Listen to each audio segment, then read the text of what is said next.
ची बातमी पाहूया। छगन भुजबळांच्या भेटीसाठी निघालेले चंद्रशेखर बावनकुळे अचानक निलिमा पवारांच्या भेटीला गेल्याची माहिती मिळतेय। निलिमा पवार मराठा विद्या प्रसारकाच्या माजी सरचिटणीस आहेत आणि निलिमा पवारांचे पुत्र प्रणव पवारांचा मोठा संपर्क सुद्धा आहे। प्रणव आणि अमृता पवार यांचं मोठं नेटवर्क सुद्धा मानलं जातं आणि शालेय संस्थांच्या माध्यमातून नाशिकसह उत्तर महाराष्ट्रामध्ये त्यांचं जाळं पसरलेलं आहे।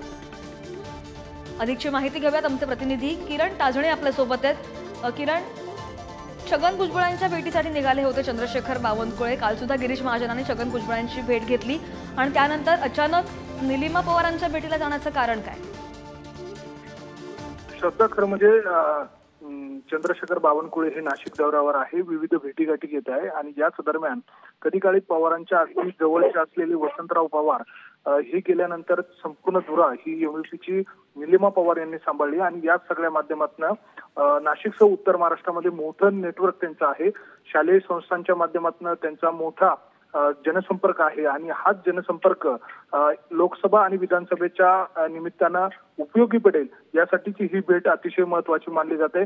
आगामी काळातील राजकीय समीकरण जुळवून आणण्यासाठी चंद्रशेखर बावनकुळे आणि या पवार कुटुंबियांची भेट होत असल्याची माहिती मिळते। प्रणव पवार असतील किंवा अमृता पवार असतील हे युवा नेते आहेत आणि मोठा त्यांचा ग्रामीण भागामध्ये संपर्क आहे आणि आत्ताच्या निवडणुकीच्या दरम्यान त्याची मदत होऊ शकते या अनुषंगाने ही भेट झाल्याची माहिती मिळते। श्रद्धा, नक्कीच धन्यवाद किरण सगळ्या दिलेल्या माहितीसाठी।